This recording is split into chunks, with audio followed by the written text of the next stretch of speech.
घने चंदवा से सूर्य की रोशनी छनकर आती है, जो हरी भरी जंगल को धब्बेदार रोशनी में रंग देती है। पेड़ों में ऊंचे एक जीवंत तोते का परिवार पनपता है। उनके रंगीन पंख पत्तियों के विपरीत हैं। अपने घोंसले के बुने हुए आलिंगन में सुरक्षित छोटे तोते के बच्चे चहचहाते हैं। उनके छोटे छोटे चोंच खुले हुए हैं। हवा जीवन की आवाजों से भरी है, पत्तों की सरसराहट और तोते के बच्चों की आनंदित चीखें। वन जीवन शक्ति से स्पंदित होता है, शांति और प्राकृतिक सुंदरता का आश्रय। जीवन घने जंगल के हृदय में सामंजस्यपूर्ण लय में प्रकट होता है। अचानक एक तूफान जंगल को घेर लेता है। मूसलाधार बारिश जीवंत हरी चंदवा को धुंधला कर देती है। घने पत्तों के बीच से तेज हवाएं गुजरती हैं, जिससे पत्तियां तूफान में कन्फेटी की तरह बिखर जाती हैं। तूफान तेज हो जाता है। उसकी भयंकरता एक समय के शांत जंगल पर उतरती है। एक नाजुक घोंसला अपनी शाखा से फट जाता है। तूफान की लगातार शक्ति के आगे झुक जाता है। दो छोटे तोते के बच्चे अपने घर से फेंके जाते हैं, बेसहारा होकर पृथ्वी की ओर गिरते हैं। जंगल अब अराजकता का दृश्य है। प्रकृति की कच्ची शक्ति पूरी तरह से प्रदर्शित है। तूफान के बाद जंगल सांस लेता है। टूटी हुई शाखाएं प्रकृति की कच्ची शक्ति की कहानियां सुनाती हैं। एक अकेला शिकारी सावधानी से जंगल के किनारे पर चलता है, आंखें तेज, संकेतों की तलाश में। बिखरे हुए पत्तों के बीच रंग का एक छींटा हरियाली को तोड़ता है। एक शिशु तोता असहाय पड़ा है, जिसके जीवंत पंख अस्त व्यस्त और नम है। शिकारी रुक जाता है। उसकी निगाहें कमजोर प्राणी की ओर खिंची जाती हैं। एक मौन प्रश्न हवा में लटका हुआ है, करुणा या उदासीनता। कठोर शिविर के अंदर एक शिकारी एक छोटे तोते का बच्चा लाता है, जिसकी आंखें डर और जिज्ञासा से भरी हुई हैं। शिकारी शोरगुल और धमकी भरे, गर्मा गर्म, हिंसक बातचीत में लगे हुए हैं। उनके शब्द तीखे और निर्दयी हैं। अस्थिर रूप से बैठा तोता ध्यान से सुनता है। उसका छोटा सा सिर टेढ़ा है, क्योंकि वह कठोर भाषा को सोखता है। अनजाने में चूजा भद्दे वाक्यांशों की नकल करने लगता है। उसकी मासूम आवाज अश्लीलता के विपरीत है। जैसे ही तोते ने शिकारियों के हिंसक शब्दों को दोहराना शुरू किया, शिविर का माहौल तनाव से भर गया। घने जंगल के आवरण के नीचे एक कमजोर तोते का बच्चा जंगल के फर्श पर अकेला पड़ा है, जिसका भाग्य अनिश्चित है। हवा नमी से भरी हुई है, जो चूजे के अलगाव को बढ़ाती है। पत्तियों में सरसराहट भिक्षुओं के आगमन की घोषणा करती है। उनके शांत चेहरे जंगली परिवेश के बिल्कुल विपरीत हैं। उनकी आंखें करुणा से भरी हुई असहाय प्राणी पर टिकी हैं, जो शांत सहानुभूति का क्षण जगाती है। भिक्षु सावधानी से आगे बढ़ते हैं। उनके वस्त्र हरे भरे पत्तों के साथ मिल जाते हैं।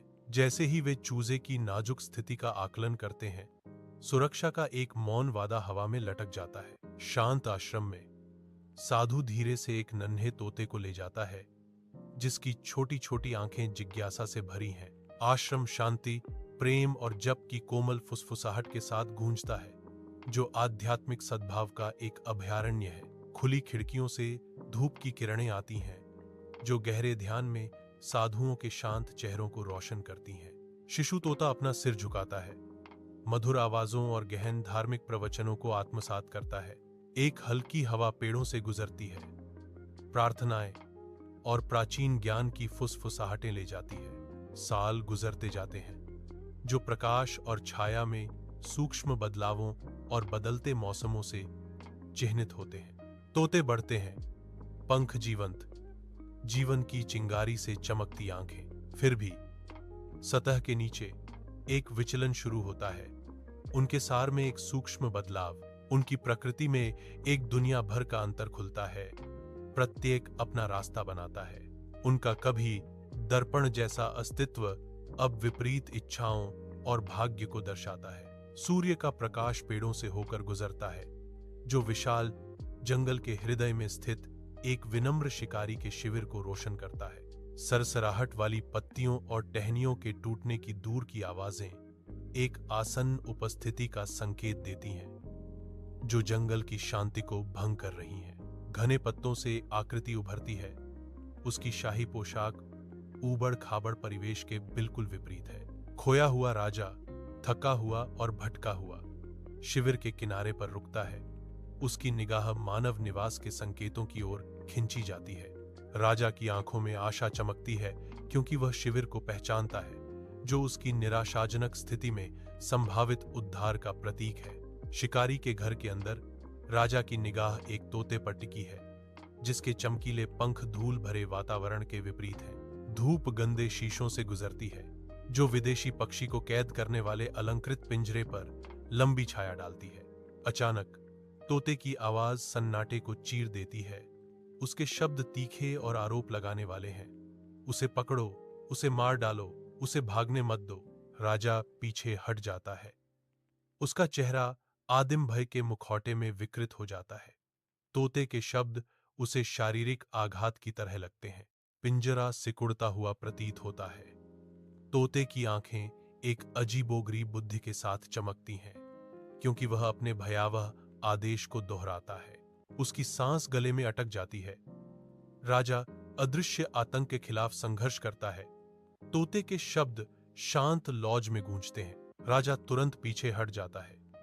उसकी हरकतें जरूरी हैं, क्योंकि वह अपने और अशुभ स्थान के बीच दूरी बनाता है। वह घने जंगल से गुजरता है। धूप ऊपर चंदवा से छनकर आ रही है। हवा शांत हो जाती है। जंगल की आवाजें फीकी पड़ जाती हैं, क्योंकि वह आगे बढ़ता है। एक शांत एकांतवास वनस्पतियों से उभरता है, जो शरण और शांति का वादा करता है। वह भिक्षुओं के आश्रम के पास जाता है।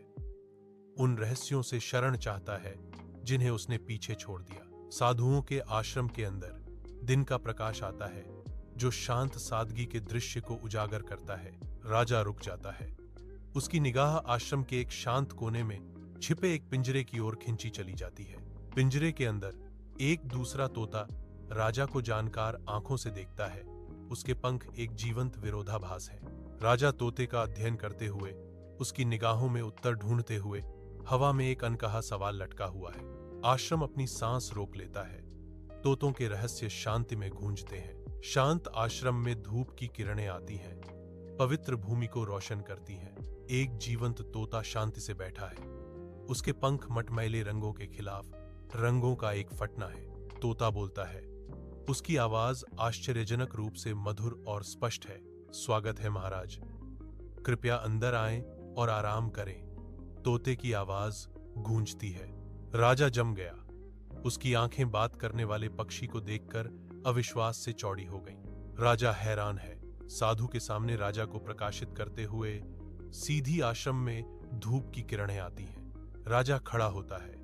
जिज्ञासा उसकी भौहों पर गहराई से अंकित होती है। वह ज्ञान की तलाश में है। उसकी निगाह तीव्र और प्रश्नवाचक है। राजा का सवाल हवा में भारी है। दोनों तोतों के बीच इतना अंतर क्यों है? एक साधु तोतों के विपरीत भाग्य का खुलासा करने की तैयारी करते ही शांति छा जाती है। शांत आश्रम में धूप की किरणें आती हैं। हवा धूप और चंदन से भरी हुई है। एक हल्की हवा लकड़ी के शहतीरों से फुसफुसाती है, शांति की खुशबू लिए हुए।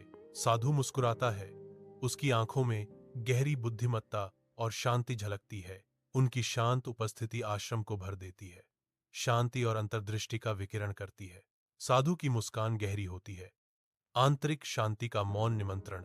राजन, इसका कारण उनका संग है, साधु कहते हैं। उनकी आवाज कोमल है। सूर्य की रोशनी घने हरे भरे पत्तों से झांकते हुए जंगल के फर्श पर पड़ती है। राजा घने पत्तों से निकलता है। उसका आकार जीवंत हरियाली से घिरा हुआ है, विचारों में खोया हुआ। राजा का भाव साहचर्य के सार पर गहन चिंतन को दर्शाता है। हर कदम उसे जंगल के दिल से दूर ले जाता है। उसके प्रतिबिंब का भार उसके चेहरे पर अंकित है। जंगल की आवाजें थोड़ी कम हो जाती हैं। उसकी आत्मनिरीक्षण यात्रा की शांत गुनगुनाहट से बदल जाती हैं। वह आगे बढ़ता है। साथ का गहरा प्रभाव उसके आगे के मार्ग को आकार देता है, वापस अपने राज्य की ओर। पन्ना छत्र के नीचे राजा अपने राजसी महल की ओर बढ़ता है। उसके चेहरे पर उद्देश्य की भावना अंकित है। अपनी एकत्रित दरबारियों के सामने राजा आज के गहन पाठों का अनावरण करने की तैयारी करता है। एक जोरदार इशारा करते हुए राजा घोषणा करते हैं, मैंने आज बहुत कुछ सीखा है और मैं कुछ ज्ञान देना चाहता हूं। अच्छी संगति की तलाश करो, राजा सलाह देते हैं।